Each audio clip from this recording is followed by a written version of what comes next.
welcome to Arabella's Reading Corner, and this book is her Broward Reads for the Record. Piper Chen Sings. This is Piper Chen. Piper loves to sing. She twirls through rooms.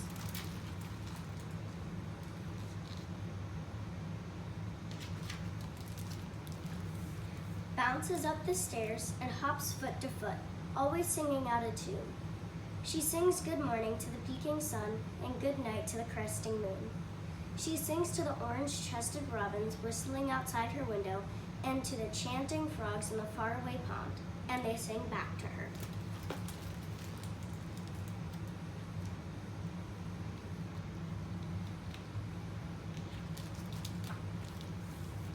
Piper performs for her closest friends, with Spotty on backup, always. She listens to Nine-Eye's homemade Jiaozi pop as they cook and hums with pleasure as she eats them. She hears the world's rich sounds as beats and rhythms adds her voice to its orchestra. So Spotty's her dog.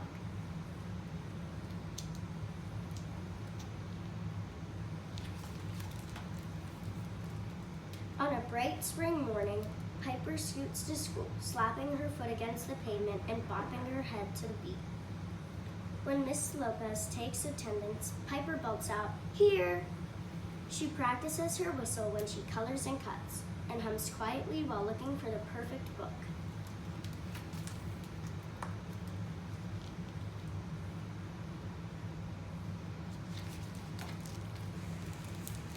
In her favorite class, Piper stands tall and is focused. She feels the chorus of voices vibrating through her. When the class takes a break, Mr. Harris asks Piper if she wants to sing one of the solos in the spring sing. Piper lets her excitement answer, "Yes."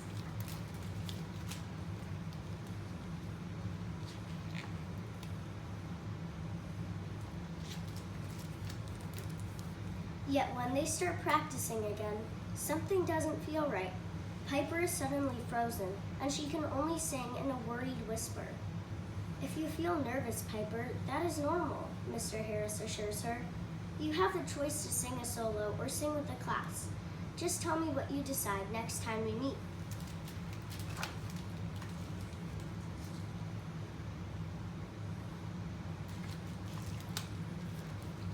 When Piper returns home from school that day, she does not twirl through the rooms, bounce up the stairs, or hop foot to foot. Piper is not singing.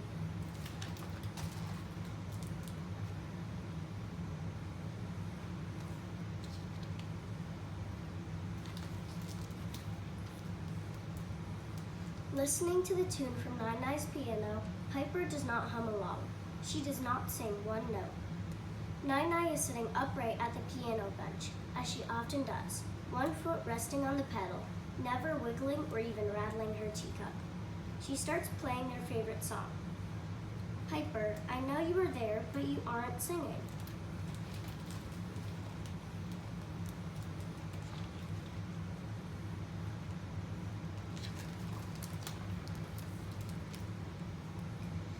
Piper climbs next to Nine-Eye and tells her about the solo.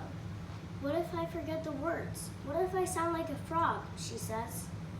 "When we practiced, I felt like butterflies were having a dance party in my belly. What if they come back?" Nine-Eye pauses her playing and smiles. "Hudie," she says to Piper. "What is hudie?" asks Piper.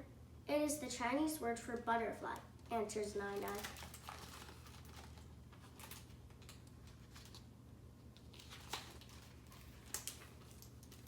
"I remember being your age, the very first time I touched the piano keys, playing along to the rain's beat against the window." Nine-Eye plays the keys to sound like raindrops, and Piper giggles. "Before my first piano recital, the butterflies danced in me too.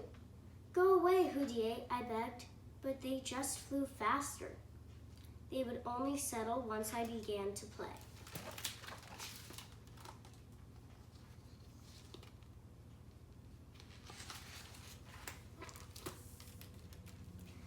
Eventually, I realized the butterflies visited to tell me when something exciting was ahead, Nai explains. They flapped fast when I left China and traveled to America, and I felt them fluttering the day I graduated from music school. They flew through me when I married your yaya. They hovered over us when we brought your father home for the first time. And they twirled unstoppably on the day I became a U.S. citizen, she says.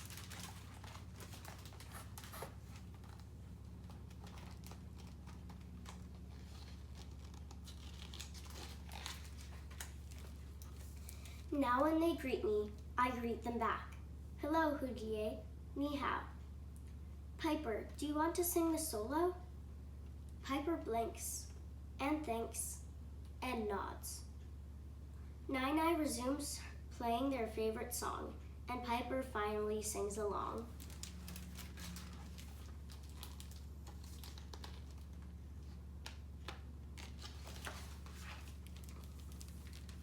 Weeks later, on the night of the show, Piper feels the butterflies flapping their wings and flying side to side.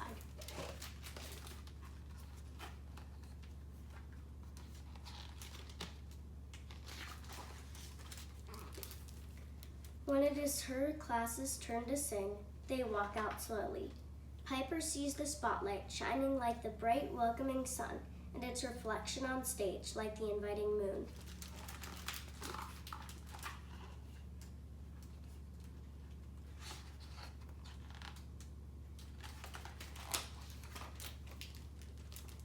She hums to herself, "Hello, Hudie."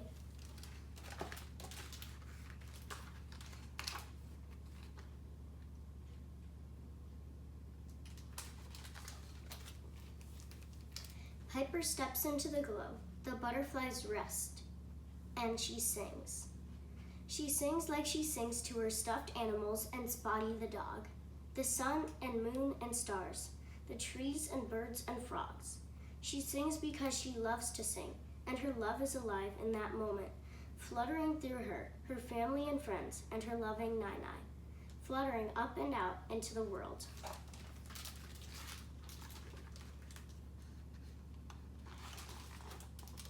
I hope you enjoyed this book.